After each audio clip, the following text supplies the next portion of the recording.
"I won't," said Mary. They found a great deal to do that morning, and Mary was late in returning to the house, and was also in such a hurry to get back to her work that she quite forgot Colin until the last moment. "Tell Colin that I can't come and see him yet," she said to Martha. "I'm very busy in the garden." Martha looked rather frightened. "Eh, Miss Mary," she said, "it may put him all out of humour when I tell him that." But Mary was not as afraid of him as other people were, and she was not a self-sacrificing person. "I can't stay," she answered. "Dickon's waiting for me." And she ran away. The afternoon was even lovelier and busier than the morning had been. Already nearly all the weeds were cleared out of the garden, and most of the roses and trees had been pruned or dug about. Dickon had brought a spade of his own, and he had taught Mary to use all her tools, so that by this time it was plain that, though the lovely wild place was not likely to become a gardener's garden, it would be a wilderness of growing things before the springtime was over. "There'll be apple blossoms and cherry blossoms overhead," Dickon said, working away with all his might. "And there'll be peach and plum trees in bloom against the walls, and the grass'll be a carpet of flowers." The little fox and the rook were as happy and busy as they were, and the robin and his mate flew backward and forward like tiny streaks of lightning. Sometimes the rook flapped his black wings and soared away over the tree-tops in the park. Each time he came back and perched near Dickon, and cawed several times as if he were relating his adventures, and Dickon talked to him just as he had talked to the robin. Once, when Dickon was so busy that he did not answer him at first, Soot flew onto his shoulders and gently tweaked his ear with his large beak. When Mary wanted to rest a little, Dickon sat down with her under a tree, and once he took his pipe out of his pocket, and played the soft, strange little notes, and 2 squirrels appeared on the wall, and looked, and listened. "Tha's a good bit stronger than tha was," Dickon said, looking at her as she was digging. "Tha's beginning to look different for sure." Mary was glowing with exercise and good spirits. "I'm getting fatter and fatter every day," she said quite exultantly. "Mrs. Medlock will have to get me some bigger dresses. Martha says my hair is growing thicker. It isn't so flat and stringy." The sun was beginning to set, and sending deep, gold-colored rays slanting under the trees when they parted. "It'll be fine tomorrow," said Dickon. "I'll be at work by sunrise." "So will I," said Mary. She ran back to the house as quickly as her feet would carry her. She wanted to tell Colin about Dickon's fox-cub and the rook, and about what the springtime had been doing. She felt sure he would like to hear. So it was not very pleasant when she opened the door of her room to see Martha standing waiting for her with a doleful face. "What is the matter?" she asked. "What did Colin say when you told him I couldn't come?" "Eh," said Martha, "I wish tha'd gone. He was nigh going into one of his tantrums. There's been a nice to-do all afternoon to keep him quiet. He would watch the clock all the time." Mary's lips pinched themselves together. She was no more used to considering other people than Colin was, and she saw no reason why an ill-tempered boy should interfere with the thing she liked best. She knew nothing about the pitifulness of people who had been ill and nervous, and who did not know that they could control their tempers, and need not make other people ill and nervous too. When she had had a headache in India, she had done her best to see that everybody else also had a headache or something quite as bad. And she felt she was quite right. But of course now she felt that Colin was quite wrong.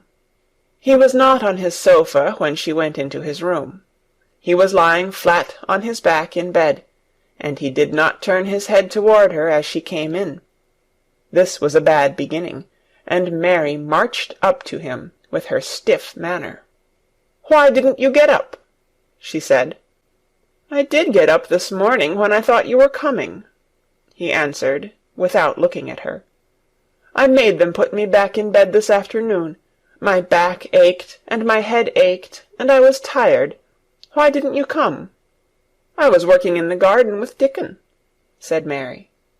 Colin frowned, and condescended to look at her.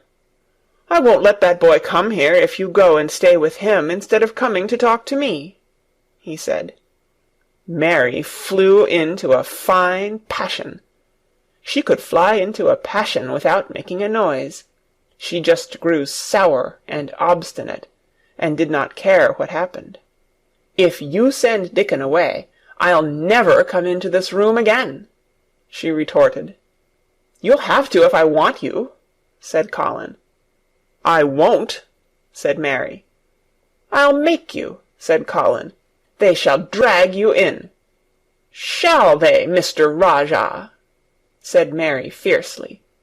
"They may drag me in, but they can't make me talk when they get me here. I'll sit and clench my teeth, and never tell you one thing. I won't even look at you. I'll stare at the floor." They were a nice, agreeable pair as they glared at each other. If they had been two little street boys, they would have sprung at each other and had a rough-and-tumble fight. As it was, they did the next thing to it. "You are a selfish thing!" cried Colin. "What are you?" said Mary. "Selfish people always say that. Anyone is selfish who doesn't do what they want. You're more selfish than I am. You're the most selfish boy I ever saw." "I'm not," snapped Colin. "I'm not as selfish as your fine Dickon is. He keeps you playing in the dirt when he knows I'm all by myself. He's selfish, if you like." Mary's eyes flashed fire. "He's nicer than any other boy that ever lived," she said. He's like an angel." It might sound rather silly to say that, but she didn't care. "A nice angel!" Colin sneered ferociously. "He's a common cottage boy off the moor." "He's better than a common Rajah," retorted Mary.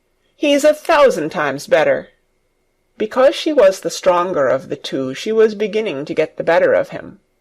The truth was that he had never had a fight with anyone like himself in his life, and upon the whole it was rather good for him, though neither he nor Mary knew anything about that. He turned his head on his pillow and shut his eyes, and a big tear was squeezed out and ran down his cheek.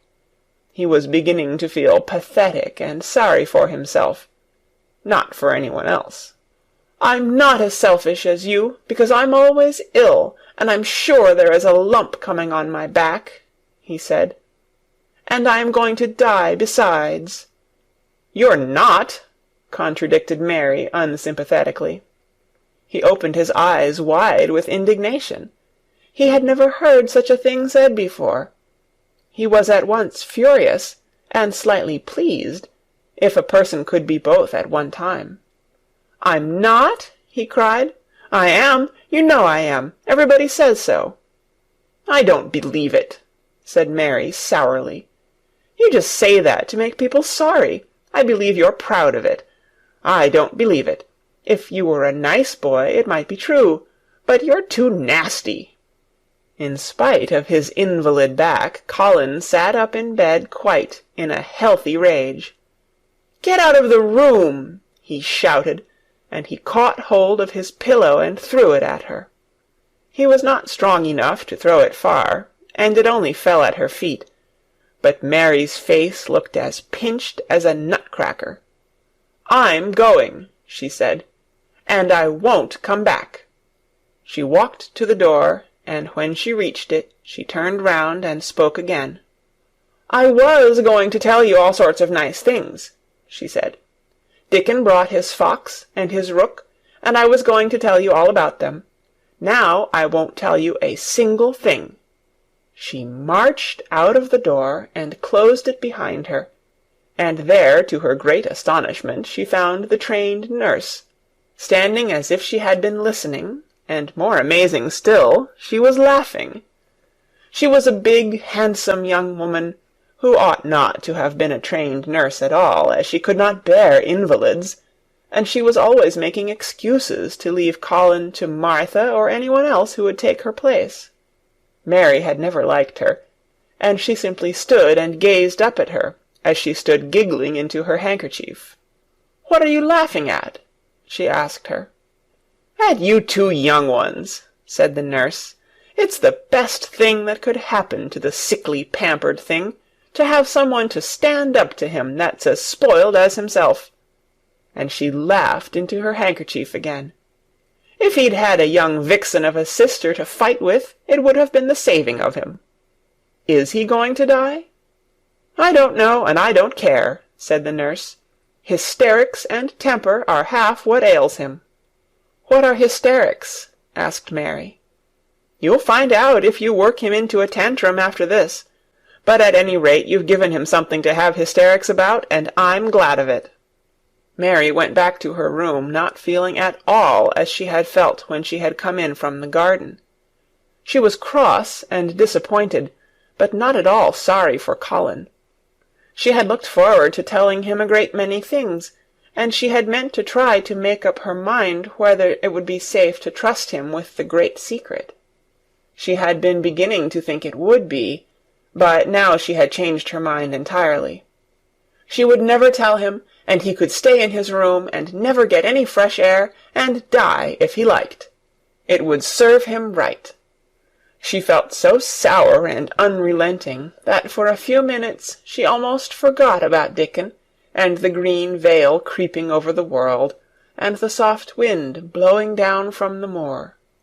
Martha was waiting for her, and the trouble in her face had been temporarily replaced by interest and curiosity. There was a wooden box on the table, and its cover had been removed, and revealed that it was full of neat packages. "Mr. Craven sent it to you," said Martha. "It looks as if it had picture books in it." Mary remembered what he had asked her the day she had gone to his room. "Do you want anything? Dolls, toys, books?" She opened the package, wondering if he had sent a doll, and also wondering what she should do with it if he had. But he had not sent one. There were several beautiful books, such as Colin had, and 2 of them were about gardens and were full of pictures. There were 2 or 3 games, and there was a beautiful little writing case with a gold monogram on it, and a gold pen and inkstand. Everything was so nice that her pleasure began to crowd her anger out of her mind. She had not expected him to remember her at all, and her hard little heart grew quite warm. "I can write better than I can print," she said, "and the first thing I shall write with that pen will be a letter to tell him I am much obliged."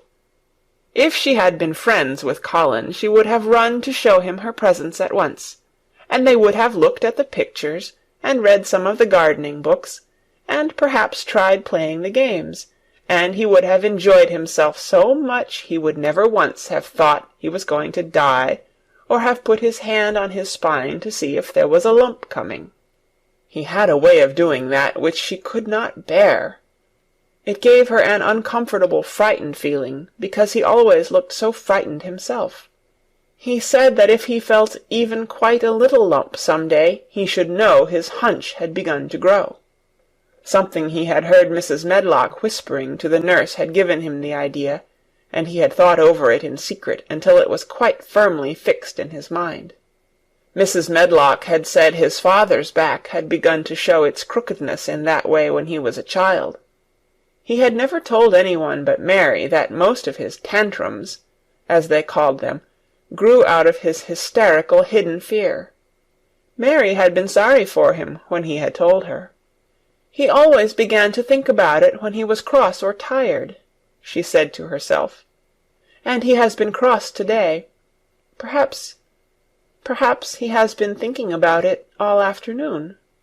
She stood still, looking down at the carpet and thinking. "I said I would never go back again." She hesitated, knitting her brows. "But perhaps, just perhaps, I will go and see if he wants me in the morning. Perhaps he'll try to throw his pillow at me again. But I think I'll go. Thank you for watching this video. Please like, share and subscribe to the channel to see the latest videos. Thank you.